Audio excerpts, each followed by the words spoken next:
जय गुरुजी। गुरुजी की प्यारी संगत जी, आप सबका तहे दिल से स्वागत है। आज हम आप सभी के साथ एक ऐसा सत्संग साझा करने जा रहे हैं जो बहुत ही पर्सनल है, बहुत ही रॉ है। मीना आंटी जी की स्पिरिचुअल जर्नी, उनके गुरुजी से जुड़ने की कहानी। मीना आंटी कोई सेलिब्रिटी नहीं है, कोई ज्ञानी या कोई बहुत बड़ी तपस्विनी नहीं है। वो एक simple middle class working woman है जिनकी जिंदगी भी उतनी ही ऑर्डिनरी थी जितनी शायद हमारी या आपकी। लेकिन जब गुरुजी की नजर पड़ी तब वही ऑर्डिनरी लाइफ एक्स्ट्रॉर्डिनरी ब्लेसिंग से भर गई।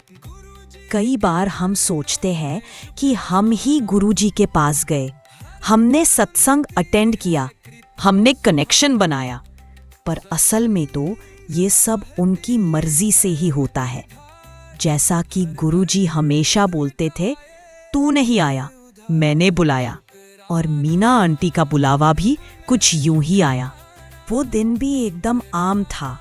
ऑफिस में लंच ब्रेक के दौरान उनकी कॉलीग ने बस कैजुअली पूछा, तू कभी बड़े मंदिर गई है? मीना आंटी ने हंसते हुए कहा, नहीं, वो क्या होता है? और सामने से जवाब आया, बस एक बार चली जा, सब कुछ बदल जाएगा। वो एक लाइन दिल के अंदर तक चुभ गई। उसी शाम मीना आंटी ने रैंडमली बड़े मंदिर का नाम गूगल किया और बिना रीजन बस एक अर्ज हुआ कि वहां जाना है। लेकिन बस यही नहीं रुका। अगले ही दिन मीना आंटी एक टैक्सी में बैठी थी और टैक्सी ड्राइवर ने रेडियो बंद करके उनसे सीधा पूछा, दीदी, आप कभी बड़े मंदिर गई हो? गुरुजी के दरबार? सेम लाइन फिर से। अब तो जैसे दिल में घंटी बज गई। मीना आंटी कहती है, मुझे लगा जैसे कोई मुझे इनविजिबल डोर से खींच रहा है, बिना समझे, बिना रीजन। अंदर से कुछ बोल रहा था, चल बस अब चल। आज हम उन्हीं की जुबानी सुनेंगे वो सारी बातें। कैसे गुरुजी ने उन्हें अपने पिंजरे में खींचा, कैसे हर स्टेप पर उनका साथ दिया, कैसे बिना बोले बिना मांगे सब कुछ दिया। और हाँ, कैसे एक दिन खुद गुरुजी ने बोला, जा ऐश कर, और उन्होंने सच में ऐश करवाई। अनंतम अनंतम शुक्राना गुरुजी का कि उन्होंने हमें ये मौका दिया, ये अनुभव आप सबके साथ बांटने का। आइए संगत जी, अब आगे सुनते हैं मीना आंटी की जुबानी, उनकी गुरु कृपा से भरी कहानी। जय गुरुजी। गुरुजी की प्यारी संगत जी, अनंतम अनंतम शुक्राना मेरे मालिक का। मैं तो लायक भी नहीं थी, लेकिन उन्होंने मुझे भी अपनी संगत में शामिल कर लिया। आज जो भी हूँ, जैसे भी हूँ, सब कुछ उन्हीं की कृपा से है। संगत जी, मैं आज जो कुछ भी आपसे शेयर कर रही हूँ वो सब गुरुजी का लिखा हुआ है। ना मैंने प्लान किया था, ना कभी सोचा था कि मेरी लाइफ में स्पिरिचुअलिटी भी आएगी, पर जैसा गुरुजी कहते थे, तू नहीं आया, मैंने बुलाया, बस वही हुआ। बात है 2010 की। मैं एक प्राइवेट कंपनी में काम करती थी। रूटीन लाइफ, ऑफिस, घर, बच्चों की चिंता, हेल्थ इश्यूज, वही सब। एक दिन लंच ब्रेक में मेरी कॉलीग पायल ने कैजुअली पूछ लिया, मीना, तू कभी बड़े मंदिर गई है? मैंने कहा, नहीं, वो कहाँ है? तो वो बोली, एक बार चली जा, वहाँ कुछ है, कोई ऐसा है जो सब ठीक कर देता है। उसने ज्यादा कुछ नहीं बताया, बस इतना बोला, एक बार जा, बस एक बार, फिर खुद देख लेना। मैंने उस बात को उस वक्त लाइटली लिया, लेकिन उस दिन के बाद पता नहीं क्या हुआ, दिल बेचैन सा रहने लगा। कुछ भी करूं, माइंड रेस्टलेस रहता था, जैसे कोई अंदर से खींच रहा हो, चलना, अब बहुत देर हो गई। और फिर संगत जी, एक हफ्ते बाद जो हुआ वो मैं आज तक नहीं भूली। मैं कैब में थी, ऑफिस से घर जा रही थी। कैब ड्राइवर बहुत नॉर्मल टाइप था, चुपचाप गाड़ी चला रहा था। अचानक उसने रियर मिरर से मेरी तरफ देखा और बोला, दीदी, आप कभी गुरुजी के दरबार गई हैं? मैं स्टन्ड थी। मैंने पूछा, कौन गुरुजी? वो बोला, बड़े मंदिर, छतरपुर वाला। एक बार चले जाना, लाइफ बदल जाएगी। संगत जी, एक ही हफ्ते में 2 बार 2 अलग लोगों से एक ही जगह की बात सुनना, ये कोई कोइंसिडेंस नहीं था, ये था बुलावा। उस दिन मैंने घर आके चुपचाप गूगल पर बड़े मंदिर टाइप किया। कोई प्लान नहीं था, कोई तैयारी नहीं, बस एक अजीब सी अर्ज थी, मुझे वहां जाना है। मैंने अपने आप से कहा, ठीक है गुरुजी, अगर आप सच में चाहते हो कि मैं आऊं तो रास्ता खुद ही बन जाएगा। और संगत जी 2 दिन बाद मेरी ऑफिस की ट्रेनिंग किसी कारण से कैंसिल हो गई। मैं फ्री हो गई और मैं समझ गई अब बुलावा आ चुका है, अब कुछ भी रोक नहीं सकता। संगत जी, उस दिन मैं अकेले ही बड़े मंदिर गई थी, ना किसी को साथ लिया, ना किसी को बताया, बस एक आवाज थी अंदर से, अब रुकना मत, चल। मैंने पहली बार जीपीएस लगाया और बड़े मंदिर पहुंची। बाहर से देखकर एकदम नॉर्मल लगा, पर जैसे ही मेन गेट पार किया ना, तो लगा जैसे कोई इनविजिबल दीवार टूट गई हो। एकदम वाइब्रेशन टाइप फीलिंग आई, सिर से लेकर पैरों तक, जैसे कोई एनर्जी फील्ड के अंदर घुस गई हूँ। गेट पे खड़े सेवादार अंकल ने देखा और मुस्कराए। पहली बार आई हो? मैंने हंस के सिर हिला दिया। मैं दरबार के अंदर चली गई। संगत जी, क्या बताऊं, उस दिन गुरुजी खुद सिंहासन पर विराजमान नहीं थे, पर उनकी फोटो थी, नीले चोले में सफेद दुपट्टा और आंखों में अजीब सी गहराई। मैंने आगे जाकर मथा टेका और ऐसा लगा जैसे किसी ने मेरी पीठ पर हाथ रख दिया हो। पीछे जाकर संदत में चुपचाप बैठ गई। शब्द चल रहे थे और मैं बस सुनती रही, बिना किसी सोच के, एकदम खाली मन से। और तभी कुछ हुआ, मेरे पूरे शरीर में गूज पम्प्स हो गए, एकदम अचानक। ना कोई हवा थी, ना कुछ ठंड थी, पर जैसे कोई बिजली की लहर सी दौड़ गई हो। और फिर मैं हंसने लगी, बिना रीजन, बिना कॉन्टेक्स्ट, बस अंदर से हंसी फूटने लगी। संगत जी, मैंने अपनी जिंदगी में कभी ऐसा नहीं महसूस किया था। कोई रोता है, मैं हंस रही थी, जैसे कोई अंदर से कह रहा था, जा ऐश कर, अब तेरा टाइम शुरू हुआ है। मैं कुछ बोल नहीं पा रही थी, बस गुरुजी की फोटो को देख रही थी और मुझे ऐसा लगा जैसे उनकी आंखें मेरे सवालों के जवाब दे रही हो, बिना कुछ पूछे। मैंने पहली बार किसी दरबार में शांति नहीं बल्कि एनर्जी फील की, एक दमदार प्रेजेंस, जैसे कोई इनविजिबल फोर्स बोल रहा हो, तू सही जगह आ गई है। उस दिन मुझे कुछ नहीं मांगना था और शायद इसी वजह से उन्होंने सब कुछ दे दिया। जब मैंने पहली बार बड़े मंदिर जाकर मत्था टेका था, तो उस दिन मेरी लाइफ में कोई स्पेसिफिक प्रॉब्लम नहीं थी जो लेकर गई थी। ना मैंने कुछ मांगा, ना ही कुछ एक्सप्रेस किया। लेकिन संगत जी, वो बात अलग थी कि मैं उस वक्त अंदर ही अंदर बहुत परेशान थी, फिजिकली भी और मेंटली भी। कुछ महीने पहले से मेरे जॉइंट्स में बहुत तेज दर्द हो रहा था, सबसे ज्यादा मेरे हाथों और घुटनों में। रात को उठकर पानी का ग्लास तक उठाना मुश्किल हो जाता था। डॉक्टर बोले, अभी कुछ क्लियर नहीं है, शायद अर्ली आर्थराइटिस है या हो सकता है कोई ऑटो इम्यून कंडीशन है। कुछ भी श्योर नहीं था। इतना ही नहीं, मेरे अंदर एक अजीब सी थकान बनी रहती थी। नींद पूरी होने के बाद भी उठते ही जैसे एनर्जी जीरो हो। हर टाइम बॉडी भारी, जैसे कोई इनविजिबल बोझ लेकर घूम रही हूँ। फैमिली वालों को लगा कि मैं ओवर रिएक्ट कर रही हूँ। कुछ ने कहा थायराइड होगा, कुछ ने कहा स्ट्रेस ले रही है, कुछ बोले एज फैक्टर है, पर अंदर से मैं खुद जानती थी कि कुछ तो है जो नॉर्मल नहीं है। ऑफिस जाना मुश्किल होने लगा था, काम में कंसंट्रेशन नहीं था और सबसे बड़ी बात, एक डीप सेंस ऑफ होपलेसनेस आ गई थी। और उस होपलेसनेस के बीच मुझे याद आया गुरुजी का दरबार। बस एक दिन मैंने सोचा चलो फिर से हो आएं। मैं दोबारा बड़े मंदिर पहुंची। माथा टेका, वही वाइब्रेशंस फील हुई, वही गूस बम्प्स। लेकिन उस दिन कुछ और हुआ। जब मैं संगत में बैठी थी, मेरी आंखें अपने आप बंद हो गई और अचानक एक इमेज मेरे मन में आई। गुरुजी बस चुपचाप मेरे सामने खड़े थे, हाथ आगे बढ़ाया जैसे कोई थकान खींच ली हो, और बोले, तेरी थकावट अब मेरी हो गई, जा आराम कर। मैं तुरंत चौंक के आंख खोल ली।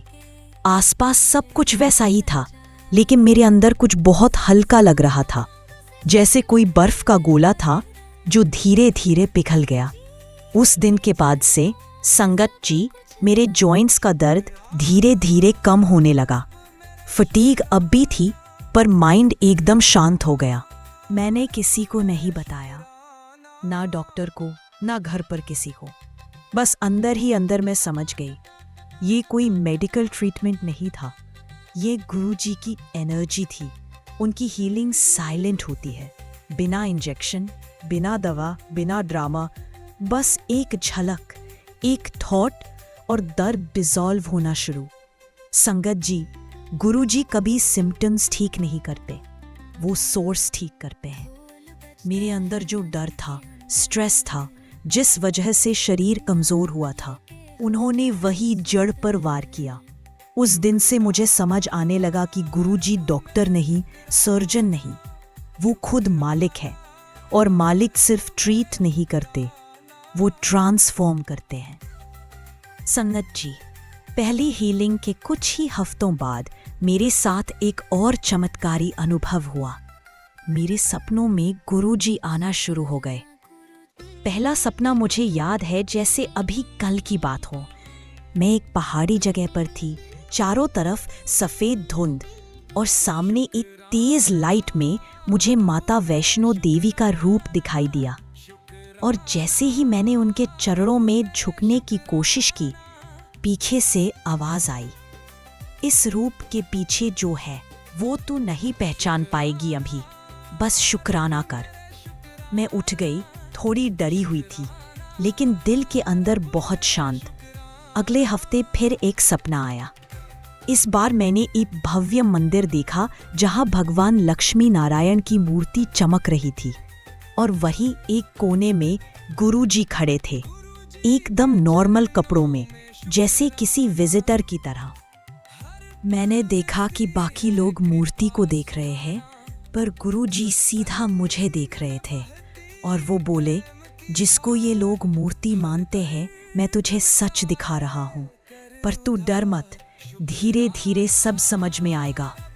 संगत जी, उन दिनों मैं हर सुबह उठकर कंफ्यूज्ड रहती थी, ये क्या हो रहा है?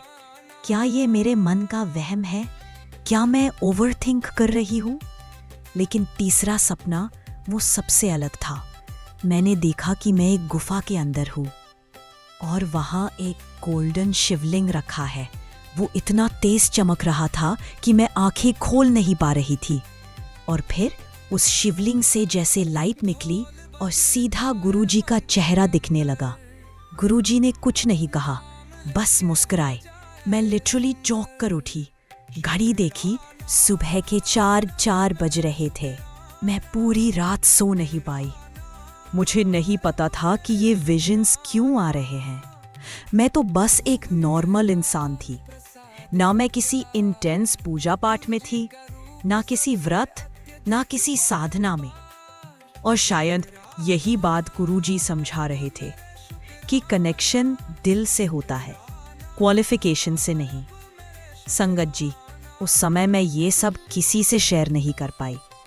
किसे बताती, किसी को कहती कि गुरुजी मुझे देवी देवताओं के बीच खड़ा कर रहे हैं, तो शायद कोई मजाक उड़ाता। पर मेरे लिए ये कोई कहानी नहीं थी, ये मेरा सच था। गुरुजी धीरे धीरे मुझे दिखा रहे थे कि वो कौन है, पर वो हर स्टेप पर यही कहते थे, डर मत, समझ आए या ना आए, बस जुड़े रहे। और बस मैंने खुद को सरेंडर कर दिया। कभी कभी हमें कोई किताब, कोई लेक्चर, कोई सत्संग समझ नहीं आता, पर एक मासूम सी आवाज़ हमें वो समझा देती है जो हमारी पूरी इंटेलेक्ट नहीं समझा पाती।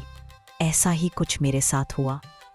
और उस दिन के बाद मेरे अंदर से सारा शक, सारा डर सब डिसॉल्व हो गया। बात उन दिनों की है जब मैं गुरुजी से मैं अभी जुड़ी थी। सपने आ रहे थे, हीलिंग शुरू हो चुकी थी, पर कहीं ना कहीं एक लॉजिक वाली मीना अंदर बैठी थी जो पूछती थी क्या ये सब सच है। और फिर गुरुजी ने वो लॉजिक भी खुद ही तोड़ दी। मैं अपने कजिन की बेटी के जन्मदिन पर गई थी। एक बहुत ही कैजुअल गैदरिंग थी। घर में हलचल थी, बच्चों की भागदौड़, अडल्ट्स चिट-चैट कर रहे थे। मैं ड्राइंग रूम में बैठी थी और वहाँ एक कोने में गुरुजी की एक फ्रेम्ड फोटो रखी हुई थी, वो वाली जिसमें वो गहरे नीले चोले में मुस्करा रहे हैं। उस घर में एक 3 साल का बच्चा था, आरव। वो वही टिपिकल नॉटी सा बच्चा था जो कभी एक जगह टिकता नहीं, पर जैसे ही उसने गुरुजी की फोटो देखी वो वहीं फ्रीज हो गया। उसके हाथ ऑटोमेटिकली जुड़ गए और वो बोला, मम्मा देखो देखो, भगवान खड़े हैं। पूरे कमरे में एकदम सन्नाटा छा गया। सबकी नजरें उस बच्चे और गुरुजी की फोटो पर टिक गईं। उसने फिर कहा, ये भगवान है ना, इन्होंने मुझे देखा। संगत जी, उस पल मेरे रोंगटे खड़े हो गए। मेरी आंखों में आंसू थे और जुबान बंद। उस बच्चे ने कभी बड़े मंदिर नहीं देखा था। शांत। उसके पेरेंट्स गुरुजी के बारे में कुछ नहीं जानते थे। उसे किसी ने भगवान कहने को नहीं कहा था। वो मासूम था और शायद इसलिए गुरुजी ने उसी के जरिए मुझे वो सच दिखा दिया जो मैं खुद नहीं देख पा रही थी। उसके पापा ने हंसकर कहा, भगवान कहाँ होते हैं बेटे? तो आरव ने फिर वही कहा, यही है, अभी अभी मुस्कुराए थे, तुम लोगों को नहीं दिखा क्या? मैं वहां से उठी और धीरे से उस बच्चे के पास गई। उसने मेरी तरफ देखा और बोला, आप तो जानती हो ना ये कौन है? मैंने कुछ नहीं कहा, बस सिर झुका लिया। संगत जी, उस दिन के बाद मैंने कभी भी गुरुजी को गुरुजी के रूप में नहीं देखा, बस मालिक की तरह देखा। भगवान सिर्फ मंदिर में नहीं होते, कभी कभी वो फ्रेम में बैठे हुए भी बोल जाते हैं और बच्चों की जुबान में खुद को इंट्रोड्यूस कर देते हैं। गुरुजी बोलते थे, मैं जब देता हूं तो हिसाब से नहीं, कर्म से देता हूं, और जब देता हूं तो कोई टाल नहीं सकता। बात कुछ साल पुरानी है। मेरे हस्बैंड और उनके भाई के बीच एक प्रॉपर्टी का लीगल डिस्प्यूट चल रहा था। बहुत कॉम्प्लिकेटेड था। पापा जी के गुजरने के बाद उनके पेपर्स में एक क्लॉज अनक्लियर था और उसी लूप होल के चलते हमारा हिस्सा लीगली फंस गया। 8 साल से केस चल रहा था। वकील, तारीखें, डॉक्यूमेंट्स, एफिडेविट्स, हर हियरिंग एक नई उम्मीद लाती थी और फिर वही डिसअपॉइंटमेंट। घर में एनवायरनमेंट हमेशा टेंस रहता था। फाइनेंशियल स्ट्रेस भी था, इमोशनल भी। मैंने एक बार बड़े मंदिर जाकर गुरुजी से कुछ नहीं मांगा, बस माथा टेका और अंदर ही अंदर कहा, अगर मालिक चाहे तो ये भी हो सकता है, मैं सरेंडर करती हूँ। फिर एक रात संगत जी, गुरुजी मेरे सपने में आए। सिंपल ब्लैक चोला में थे, एकदम शांत। उन्होंने मेरे सामने खड़े होकर कहा, तेरा केस 16 तारीख को निपट जाएगा, बस चिंता छोड़ दे। मैं उठ गई, घड़ी देखी, 3:17 AM, डेट नोट की 16। मैंने किसी को कुछ नहीं बताया क्योंकि लॉजिक बोल रहा था अभी तो अगली हियरिंग की तारीख ही नहीं आई, और ऊपर से जज बदल गया था। पर संगत जी, कुछ ही दिन बाद वकील का कॉल आया, मैम नेक्स्ट हियरिंग सरप्राइजिंगली जल्दी लग गई है और वो भी एग्जैक्टली 16 तारीख को। मैं हंसी भी, कांपी भी। हम हियरिंग के लिए पहुंचे और बिलीव करो या ना करो, जज ने दोनों साइड्स को सुना और वहीं कोर्ट रूम में बोला, यह मामला बहुत ज्यादा खिंच चुका है, चलिए इसे आज ही खत्म करते हैं, कागजों पर साइन कराइए, फाइनल ऑर्डर्स अभी पास किया जा रहा है। और उस दिन 8 साल पुराना मामला खत्म हो गया। सेम तारीख, सेम वक्त, सेम एंडिंग, जैसा गुरुजी ने कहा था। मैं कोच से बाहर आई, कार में बैठी और चुपचाप गुरुजी की फोटो देखी जो मेरी पर्स में रहती है। बस यही कहा, आपको कैसे सब पता होता है? और अंदर से जैसे वही फेमिलियर जवाब आया, क्योंकि सब मेरा ही लिखा हुआ है। संगत जी, उस दिन के बाद से मैंने कभी डाउट नहीं किया, कभी प्लान नहीं बनाया, कभी बैकअप नहीं रखा, क्योंकि जब गुरुजी को कुछ करना होता है, ना तारीख की ज़रूरत पड़ती है, ना सिग्नेचर की। बस हुक्म होता है और मिरेकल अनफोल्ड हो जाता है। संगत जी, गुरुजी हमेशा बोलते थे, यहाँ जो रोटी है ना, वो सिर्फ आटा पानी नहीं, ये ब्लेसिंग है। इसे खाना नहीं, एब्जॉर्ब करना है। और संगत जी, मैं खुद अपनी गलती की गवाह हूँ। जब मैं बड़े मंदिर रेगुलर जाना शुरू कर चुकी थी, हर बार दरबार की वाइब्स, शब्द, संगत और फिर लंगर, सब कुछ जैसे जीवन का हिस्सा बन गया था। पर एक बार, उस दिन लंगर में मुझे बहुत भूख भी नहीं थी, थोड़ी तबीयत भी ढीली थी और मन भी डिस्ट्रैक्टेड। सेवादार आंटी ने पहली बार रोटी परोसी, मैंने खाई। फिर जब वो दोबारा आई तो मैंने पोलाइटली मना कर दिया और चुपके से एक रोटी टिश्यू में लपेटकर पर्स में डाल ली, घर ले जाऊंगी सोचकर। मैंने सोचा कोई बात नहीं, वेस्ट नहीं कर रही हूँ, बाद में खा लूंगी। संगत जी, मिस्टेक यही हो गई। उस दिन रात को जब मैं सो रही थी, मेरे सपने में गुरुजी आए, एकदम सीरियस फेस, और बोले, तेरा कल्याण 100% लिखा था, रोटी नहीं खाई तो ब्लेसिंग भी आधी रह गई। उनकी आवाज तेज नहीं थी, लेकिन सीधी दिल के आर पार चली गई। मैं लिटरली हड़बड़ा के उठी, घड़ी देखी, 2:33 AM। दिल ऐसे धड़का रहा था जैसे एग्जाम में फेल हो गई हो। सुबह उठते ही मैंने वो रोटी बाहर निकाली, ठंडी सख्त, और अंदर से बस यही आवाज आई, प्रसाद घर नहीं जोड़ता। मैं बहुत देर तक उस रोटी को देखती रही और सोचती रही, जिसे मैं सिंपल लेफ्ट ओवर समझ रही थी, वो तो खुद मालिक का भेजा हुआ वरदान था। उस दिन से मैंने कभी लंगर के साथ क्लेवरनेस नहीं की, ना कभी ना कहा, ना कभी कम मांगा, ना कभी अवॉइड किया, क्योंकि गुरुजी ने खुद बता दिया था, जो प्लेट में आता है वो सिर्फ फूड नहीं, वो फेट बदलने वाला फॉर्मूला होता है। और संगत जी, ये भी समझ में आया, गुरुजी को भूख नहीं लगती, पर वो अपने बच्चों की भूख बहुत गहराई से पहचानते हैं। और जब वो कहते हैं खा, तो उसमें कुछ न कुछ जरूर छिपा होता है। कई बार लोग कहते हैं मैं फास्टिंग में हूँ, डाइट पे हूँ, लेकिन संगत जी, दरबार का लंगर फास्ट ब्रेकिंग नहीं, ईगो ब्रेकिंग होता है। उस दिन के बाद से मेरा एटीट्यूड बदल गया। अब चाहे पेट फुल हो या वक्त कम हो या मन उदास हो, मैं बस यही बोलती हूँ, मालिक ने दिया है, ये खाने की नहीं, शुक्राने की बात है। और सच मानिए, उसके बाद से मुझे कभी खाली नहीं लगा, ना पेट, ना दिल, ना किस्मत। संगत जी, गुरुजी के दरबार में सब कुछ चलता है, भाव, भक्ति, भक्त, पर एक चीज नहीं चलती, डबल सिस्टम। और ये बात मैंने बहुत पेनफुली और पर्सनली सीखी। बहुत कुछ इंटरनली बदल रहा था, पर एक चीज जो नहीं बदली थी, वो थी मेरी पुरानी आदतें, मेरे डर।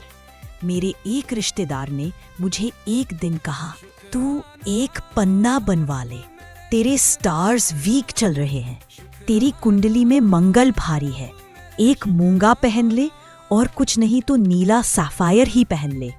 मैंने मना किया, पर कहीं ना कहीं डर बैठ गया। क्या पता सच बोल रहा हो, क्या पता रिंग पहनने से कुछ अच्छा हो जाए। और फिर मैंने एक वाइट सैफायर की अंगूठी पहन ली, डर के मारे, बिना किसी को बताए। और संगत जी, पहली बार जब वो रिंग पहनकर मैं बड़े मंदिर गई, तो कुछ भी अनयूजुअल नहीं हुआ। बस एक अजीब सी हैवीनेस अंदर थी, जैसे मन गिल्टी था। और फिर जब मैं मथा टेक कर उठी और संगत में बैठी तो मेरे अंदर एकदम लाउड आवाज आई, किसका साइन पहनती फिर रही है तू? मेरे रहते किसी और की गारंटी ढूंढ रही है। मैं लिटरली शॉक में आ गई। किसी ने कुछ नहीं कहा था, पर मेरे कानों में जैसे गुरुजी ने खुद डांट दी हो। मैं चुपचाप उठी, बाहर आई और वहीं गेट के पास रिंग उतारी, पर्स में डाली और फिर कभी नहीं पहनी। उस दिन मुझे ये बात समझ में आ गई, गुरुजी फेथ टेस्ट नहीं करते, वो फेथ एक्सपोज करते हैं। गुरुजी ने डांटा भी, सिखाया भी। उसके बाद मैंने अपनी सारी रिंग्स, थ्रेड्स, स्टोन्स सब हटा दिए, क्योंकि मुझे समझ आ गया था अगर मालिक खुद मेरे साथ है तो मुझे किसी ग्रह, पत्थर या ताबीज की जरूरत नहीं। संगत जी, ये एक स्लो रियलाइजेशन है जो महीनों में आई, पर एक बार आई तो फिर कभी गई नहीं। संगत जी, बड़े मंदिर जाते हुए एक वक्त ऐसा आया जब मैंने नोटिस करना शुरू किया कि गुरुजी की तस्वीरें बदलने लगी हैं। नहीं, फिजिकली नहीं, पर उनकी आईज कभी कभी डायरेक्टली देखती थी, कभी मुस्कान हल्की सी और इंटेंस लगती, कभी जैसे लाइट सी ब्लर हो जाती और माथे पे कोई सिंबल उभरने लगता। पहली बार मैंने देखा गुरुजी की फोरहेड पर एक फेंट सा त्रिशूल सा पैटर्न दिखा। मैंने ब्लिंक किया, सोचा इल्यूजन है, पर फिर जब संगत से बाहर निकली वो और आंटीज विस्पर कर रही थी, तुझे त्रिशूल दिखा? मैं वहीं थम गई। मैंने कुछ नहीं कहा, पर अंदर कुछ हिल गया और उसके बाद तो जैसे एक सीक्वेंस शुरू हो गई। कभी भी मैं गुरुजी का ध्यान करती या उनकी तस्वीर के पास जाती, एक अजीब सी गुलाब जैसी खुशबू फैल जाती थी। ना अगरबत्ती होती थी, ना किसी के परफ्यूम, बस अचानक वो फेमिलियर फ्रेग्रेंस। एक बार तो ऐसा हुआ कि मैं मेट्रो में ट्रैवल कर रही थी और पर्स में रखी छोटी सी गुरुजी की फोटो को एक नजर देखा और वही खुशबू तुरंत आ गई। संगत जी, मैं रो पड़ी। पब्लिक प्लेस थी, पर आंसू रोके नहीं रुके। उसके बाद मैंने दो चीजें करना बंद कर दी, सबूत ढूंढना और तर्क करना, क्योंकि उस फ्रेग्रेंस को, उस त्रिशूल को, उस ग्लो को कोई साइंस एक्सप्लेन नहीं कर सकता। और फिर एक रात मैं बहुत थकी हुई थी और गुरुजी की फोटो के सामने बैठी थी। कुछ बोल नहीं पा रही थी, बस देखने लगी और उसी पल मेरे अंदर से जैसे खुद आवाज आई, आप ही तो महाशिव हो। बस अंदर एकदम शांति, जैसे कोई दरवाजा खुल गया हो और मैं अब किसी प्रूफ की नहीं, सिर्फ प्रेम की भूखी थी। उस दिन मैंने सिर्फ गुरुजी को गुरुजी नहीं कहा, मैंने पहली बार उन्हें अपने भगवान कहा। और तब समझ आया एक को मानो का असली मतलब, वो एक जो ना दिखता है ना एक्सप्लेन होता है, बस महसूस होता है। जय गुरुजी।